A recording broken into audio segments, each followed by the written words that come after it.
Allez, bienvenue dans cette nouvelle vidéo dans laquelle on va parler d'alimentation cétogène. Tu as certainement vu le titre que j'ai mis qui est un petit peu, qui est un petit peu accrocheur pour justement un petit peu tiquer ta curiosité, parce que ce que je vais te révéler dans cette vidéo, c'est ma façon d'enseigner l'alimentation cétogène qui diffère un petit peu de ce qu'on peut voir un petit peu partout. Je vais t'expliquer ce qui est pour moi réellement l'alimentation cétogène, d'accord? Et en quoi elle peut vraiment, enfin la façon dont je l'enseigne peut vraiment t'aider.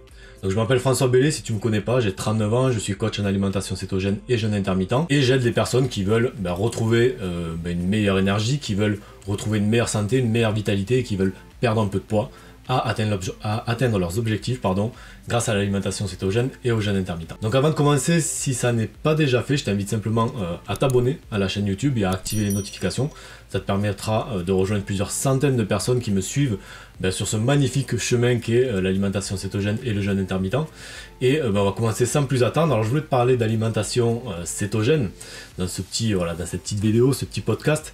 Parce que je vois trop de partout qu'il faut absolument suivre une alimentation cétogène toute sa vie, qu'il ne faut surtout pas sortir de cétose, etc. etc. Comme si le but de l'alimentation cétogène c'était simplement d'arriver à la céto-adaptation, d'accord, en tirer tous les bénéfices, mais qu'il était absolument impossible de faire marche arrière de temps en temps, que de suite ça allait vraiment ruiner tous tes résultats, etc., etc. Alors comment je vois les choses pour ma part? Pour moi, l'alimentation cétogène, c'est juste un outil, d'accord? C'est une alimentation, d'accord? C'est simplement un outil qui nous permet de faire quelque chose. Qu'est-ce que ça nous permet de faire? Ça nous permet de retrouver notre capacité, déjà à brûler le gras, ok? Mais surtout à l'utiliser, d'accord? Donc brûler le gras, on va dire c'est quand on rentre en cétose, ok? Donc ça soit le gras que l'on amène par notre alimentation ou le gras qui est stocké et qu'on arrive à libérer, pardon.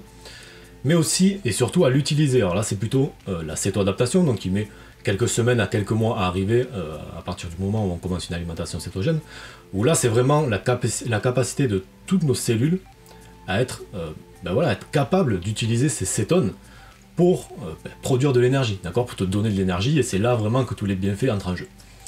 C'est un petit peu le Graal pour tout le monde, hein, ce truc est vraiment arrivé à la céto-adaptation, c'est vraiment le truc un petit peu que tout le monde cherche, parce que c'est vrai que ça amène des bienfaits assez énormes, quoi. On a vraiment une grande clarté mentale, une grande énergie, généralement on arrive très rapidement à son poids de forme, puisque notre appétit baisse rapidement du fait de la régulation des différentes hormones de la faim.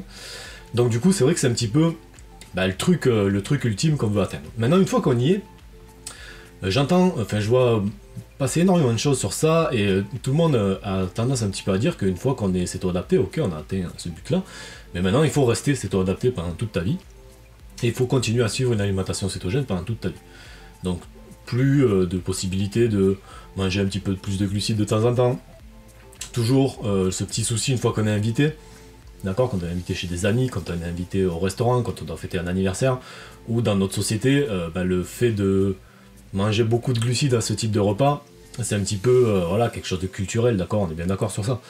Donc du coup, tu as toujours ce petit moment un petit peu pas compliqué, parce qu'avec le temps, on arrive un petit peu à gérer ça, mais c'est toujours un petit espace dans notre vie où on se dit on peut pas faire comme les autres. Mais en fait, si on regarde bien, et d'ailleurs je suis pas le seul à le dire, là je me base notamment sur ce que enseigne le docteur Joseph Mercola, je pense qu'il y a personne qui peut vraiment remettre en cause l'expertise de cette personne. Le fait d'arriver en fait à l'état de céto-adaptation, c'est un objectif, d'accord? Mais une fois que tu y es, une fois que ton corps a retrouvé sa capacité à brûler le gras et à l'utiliser de manière optimale, rien ne t'empêche de temps en temps de sortir de cet état de brûle-graisse pour devenir un brûleur ou une brûleuse de sucre de manière ponctuelle, ok?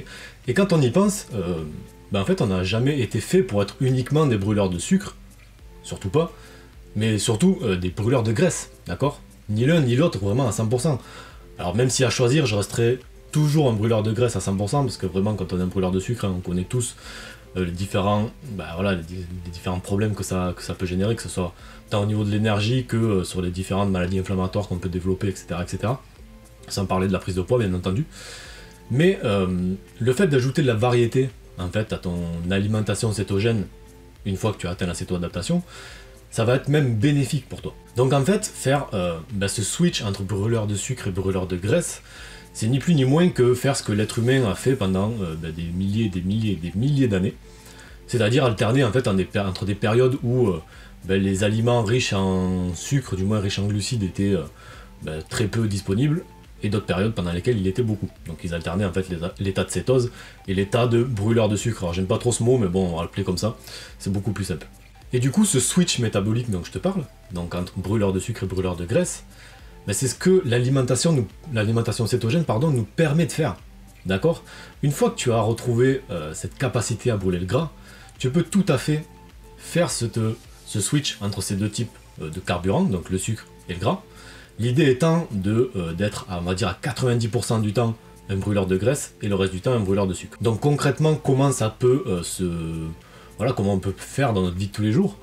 Moi, ce que j'enseigne au travers, que ce soit au travers de mon club privé, que ce soit au travers du défi Céto Express, c'est d'aller vers la céto-adaptation. Donc ça peut prendre 2 à 3 mois en fonction des personnes, beaucoup plus si vous avez des problèmes métaboliques un petit peu sérieux.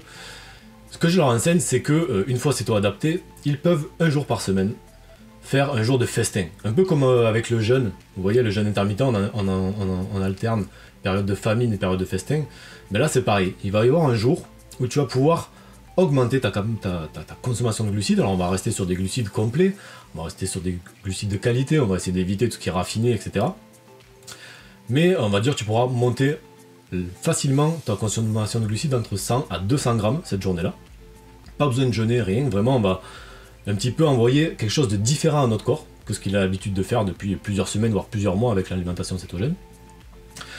Et en fait, cette journée un petit peu de festin va permettre aussi à notre corps d'avoir de la variété dans son alimentation.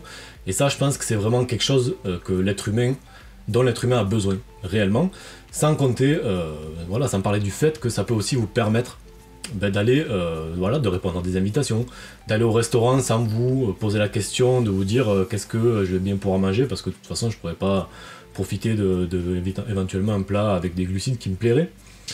L'idée étant que après ce jour de festin, tu reprennes une alimentation cétogène stricte le reste de la semaine, en y ajoutant du jeûne intermittent si tu peux, parce que vraiment ça va encore plus booster ton retour en cétose. Et voilà.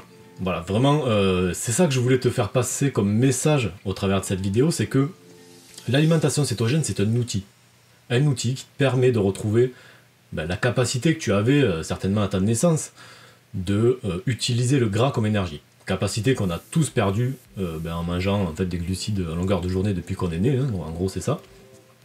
Malheureusement, on a perdu cette capacité, et l'alimentation cétogène, couplé au jeûne intermittent pour aller un petit peu plus vite, va nous permettre de retrouver cette capacité. Une fois que cette capacité est revenue, tu peux très bien, de manière ponctuelle, revenir sur ta capacité à brûler le sucre pour un petit peu apporter de la variété à ton organisme. Et ça, c'est vraiment quelque chose, à mon sens, qui est très important pour n'importe quel être humain. Je veux suivre exactement toujours, pendant des mois et des années, la même alimentation, le même type d'alimentation. Clairement, je pense que ce n'est pas quelque chose de vraiment gérable. Alors il y a des gens qui arrivent à rester cétogènes pendant des mois, voire des années, et c'est très bien pour eux. Mais je pense que la grande majorité des gens ont besoin de cette variété, d'accord, sans que cela impacte en fait le bien-être que leur a apporté l'alimentation cétogène. Donc mon conseil, c'est vraiment ça, c'est de prendre l'alimentation cétogène pour ce qu'elle est, c'est-à-dire un outil qui te permet de retrouver ce switch métabolique, cette flexibilité métabolique, et de l'utiliser comme un outil pour rester un brûleur de graisse, on va dire à 90% du temps, et te permettre, de temps en temps, de te faire plaisir avec une journée de festin, qui au final va te faire le plus grand des bien, que ce soit au niveau social, mais aussi au niveau physiologique. Voilà, c'est tout pour moi aujourd'hui, j'espère que cette vidéo vous a plu, n'hésitez pas si vous avez des questions, on peut en discuter en commentaire, il n'y a pas de problème. Si vous débutez en alimentation cétogène, pareil, je vous invite à regarder un commentaire de cette vidéo, ou si vous êtes sur Facebook, regardez juste en dessus. Je vous ai mis le lien vers un kit de démarrage cétogène. Dedans, vous trouverez un menu sur 7 jours, donc un programme alimentaire sur 7 jours cétogène avec des recettes. Vous trouverez une formation pour apprendre toutes les bases, gratuit bien sûr, ainsi que mon guide sur le jeûne intermittent. Donc vraiment, si vous débutez, que vous voulez voir un petit peu ce qu'est cette alimentation et tout ce qu'elle peut vous apporter, je vous invite à vous rendre sur ce lien et à télécharger ce que je vous ai proposé. Voilà, je vous donne rendez-vous à très vite pour une nouvelle vidéo.